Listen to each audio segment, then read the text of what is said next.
कार्यालय हिंदी और कंप्यूटर की अगले यूनिट में हम एक बिंदु को देख रहे हैं और पढ़ने चल रहे हैं जो पारिभाषिक शब्दावली के नाम से हमारी यूनिट 2 में है। और इस यूनिट 2 में ये जो पारिभाषिक शब्दावली है ये अपना विशेष स्थान रखता है। आवश्यक क्यों है ये? आवश्यक इसलिए है क्योंकि बिना इस शब्दावली के कार्यालय चल ही नहीं सकता है। अब जैसे थोड़ा सा हम आगे चलते हैं, हम प्रारंभ करते हैं कि पारिभाषिक शब्दावली क्या है। क्या इस सामान्य शब्दावली से पारिभाषिक शब्दावली अलग होती है? यदि पारिभाषिक शब्दावली का उपयोग क्या हम पारिभाषिक शब्दावली का उपयोग हम स्वयं करते हैं या केवल कार्यालय या अन्य जगहों पर ही होता है? क्या हम उनके बारे में कुछ जानते हैं? इन सारी बातों का केवल एक ही मतलब है, इन सारी बातों का उत्तर तो केवल हमें उस परिभाषा में मिलेगा जो हमारे सम्मुख है। डॉक्टर रघुवीर के अनुसार जिन शब्दों की सीमा बांध दी जाती है वे पारिभाषिक शब्दावली कहलाते हैं। यानी कि अगर आप ये देखिए, जिन शब्दों की सीमा बांध दी जाए, यानी शब्दों की सीमा बांध दी जाए, इसका मतलब यह है कि अगर कोई शब्द हो और उसका एक अर्थ निश्चित कर दिया जाए, उससे अलग उसका कोई अर्थ न रखा जाए, तो वह शब्द क्या कहलाएगा? वह पारिभाषिक शब्द होता है। आगे इन्होंने लिखा जिसकी सीमा नहीं बांधी जाती। चलो, जिसकी सीमा नहीं बांधी, जैसे हम लोग गांव में बोल रहे हैं, सामान्य अपने मित्रों से जब वार्तालाप कर रहे हैं, उन शब्दों को हम क्या कहेंगे? तो उन शब्दों के लिए डॉक्टर रघुवीर सर ने कहा है कि वे साधारण शब्द होते हैं। यानी कि अगर हम जब वाद विवाद संवाद कोई बात करते हैं तो वे साधारण शब्द कहलाते हैं। जबकि डॉक्टर रघुवीर जो है के अनुसार जिनकी शब्दों की सीमा होती है, सीमा में बांधे हुए होते हैं, उन्हें हम पारिभाषिक शब्दावली कहेंगे। ये बात होती है क्षमा। अब हम थोड़ा सा आगे चलते हैं। ये तो हमें डॉक्टर रघुवीर के अनुसार समझ में आया। थोड़ा जब हम आगे चलते हैं तो हम देखते हैं कि डॉक्टर भोलानाथ तिवारी के अनुसार, अब डॉक्टर भोलानाथ तिवारी महत्वपूर्ण क्यों है? डॉक्टर भोलानाथ तिवारी इसलिए महत्वपूर्ण है क्योंकि ये जो है ये परिभाषा देते हुए बड़े अच्छे से समझाने का प्रयास करते हैं। भोलानाथ तिवारी हिंदी के बहुत ही अच्छे व्याकरण पुस्तक लेखक हैं और आलोचक हैं। तो इनके बारे में हम ये थोड़ा सा देखते हैं कि इन्होंने कहा कि पारिभाषिक शब्द ऐसे शब्दों को कहते हैं जो रसायन, भौतिक, दर्शन, राजनीति आदि विभिन्न विज्ञानों, शास्त्रों के शब्द होते हैं जो अपने अपने क्षेत्र में निश्चित अर्थ में सुनिश्चित रूप से परिभाषित होते हैं। अर्थ और प्रयोग की दृष्टि से निश्चित रूप से परिभाषित होने के कारण यह शब्द पारिभाषिक शब्द कहलाएंगे। यह शब्द कैसे कहलाएंगे? ये जो यानी कि पहले तो कुछ भी विशेष स्थान बताया। वैसे तो मेरा मानना यह है कि जितने भी स्थान आप जानते हो जहाँ पर भी कुछ अपनी विशेषता है, उन विशेष स्थानों पर कोई एक शब्दावली होती है, उन शब्दावली का कोई सुनिश्चित अर्थ होता है और वे सुनिश्चित अर्थ वाले, विशिष्ट अर्थ वाले शब्दावली क्या कहलाएगी? पारिभाषिक शब्दावली कहलाएगी। भोलानाथ तिवारी की बात से इसके बोले ये बात हमें समझनी चाहिए कि वे शब्द जो विशिष्ट अर्थ में, विशिष्ट क्षेत्र में रहते हैं, उनका कोई विशेष अर्थ होता है, वह पारिभाषिक शब्द कहलाएंगे। उनका देखो, ये एक बात यहाँ पर मैं आपको और समझाने वाला हूँ। ये बात कहते हैं कि अर्थ होना भी चाहिए और उसका प्रयोग भी वैसे ही होना चाहिए।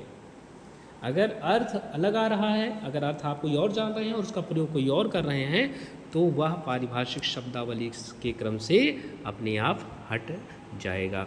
थोड़ा सा अब आगे चलते हैं। एक परिभाषा और हमने ली है। इस परिभाषा में डॉक्टर विनोद गोदरेज के अनुसार किसी विशिष्ट ज्ञान शाखा की विशिष्ट अभिव्यक्ति के लिए प्रयुक्त विशिष्ट शब्द पारिभाषिक शब्द कहलाता है। ये मेरी सबसे क्या कह सकते हैं, ये मेरी सबसे चहेती या मुझे सबसे अच्छी लगने वाली परिभाषा लगती है, क्योंकि इस परिभाषा की सबसे अच्छी बात ये जो पंक्ति है, इस परिभाषा में साफ साफ हमें पता चलता है कि विशिष्ट ज्ञान की शाखा, विशिष्ट अभिव्यक्ति के लिए विशिष्ट शब्द जो भी बनाए जाते हैं, जो भी स्थापित किए जाते हैं, जो भी होते हैं, वह पारिभाषिक शब्द कहलाते हैं। यह शब्द विशिष्ट ज्ञान शाखा की किसी सुनिश्चित विशिष्ट अर्थ को ध्वनित करता है। अच्छा, पारिभाषिक शब्दावली की जो बात आती है वो यहाँ पर हमें समझ में आने लगता है कि वे पारिभाषिक शब्द वे कहलाते हैं जो एक निश्चित अर्थ को लेकर के आपके सामने आते हैं और निश्चित जगह पर प्रयोग किए जाते हैं। आगे हम थोड़ा सा और आगे चलते हैं, थोड़ा सा एक और उदाहरण देकर के हम इस बिंदु को समाप्त करते हैं। विशिष्ट शब्दावली के कुछ उदाहरण, जैसे मैंने शब्द लिया प्रबंधक भी होता है। विद्यालयों में प्रबंध से प्रबंधक बनता है, बहुत सारे शब्द बनते हैं। तो ये शब्द बताते हैं कि इन शब्दों का क्या मतलब है, वहाँ पर उन शब्द के अलग मतलब होते हैं। मैनेजमेंट, प्रबंध, और फिर शिष्टाचार घर में भी हम प्रयोग करते हैं। शिष्टाचार किसी ऑफिस का भी, किसी कार्यालय में भी होता है। अर्थ, ज्ञापन, पुस्तकालय, मंडी, और काल्पनिक, दैनिक, विशेषज्ञ, टीका, संवर्ग, और इसके बाद हम आपको थोड़ा सा और ऊपर ले चलेंगे। ये जो शब्दावली आपके सामने आ रही, अकादमी, पृष्ठभूमि और मानक, सूचना, कार्यालय विज्ञापन तो आपको पढ़ाया गया होगा, कार्यालय हिंदी में। कार्यालय टिप्पण भी हमने बताया होगा, नोटिंग्स, इसको आप समझिए, ठीक है। राजभाषा, ऑफिशियल लैंग्वेज, बहुत सारे शब्द हैं। राजभाषा, आप एक तरह से राजभाषा को राजा की भाषा भी समझ सकते हैं, लेकिन इसमें साफ साफ राजभाषा की परिभाषा में अब अनुच्छेद 343 से 351 के बीच में बताया गया कि राजभाषा क्या होती है, वहाँ बताया गया होगा। राष्ट्रभाषा क्या होती है, वेतन एवं समानांतर संदेश, और इसके बाद हमने एक शब्द, ये शायद थोड़ा सा गलत हुआ है, बहुत सारे शब्द इसमें गलत आपको दिखे होंगे। ये रसीद शब्द है, रसीद को ही पावती कहते हैं। योजना, छात्रवृत्ति, लिपि को ही स्क्रिप्ट अंग्रेजी में कहा जाता है। ट्रांसलेशन, दूरभाष, तार को ही टेलीग्राम कहा जाता है। तो आप इन शब्दों का जो एक विशेष अर्थ है वह अलग अलग जगहों पर आप प्रयोग करते हैं, और उसके हिसाब से आप समझ पाते हैं कि पारिभाषिक शब्दावली क्या होती है। मुझे लगता है कुछ हद तक आपको यह बात समझ में आ गई होगी कि पारिभाषिक शब्दावली क्या होती है। परीक्षा की दृष्टि से पारिभाषिक शब्दावली महत्वपूर्ण बिंदु है, क्योंकि यह आना ही है, और ये आएगा, चाहे तो 2 नंबर में आए, चाहे 3 नंबर में आए, आना इसको 100% है। और आप इसी हिसाब से समझ करके, इतना ही पढ़ करके, सुन करके जाएंगे तो आपका काम हो जाएगा।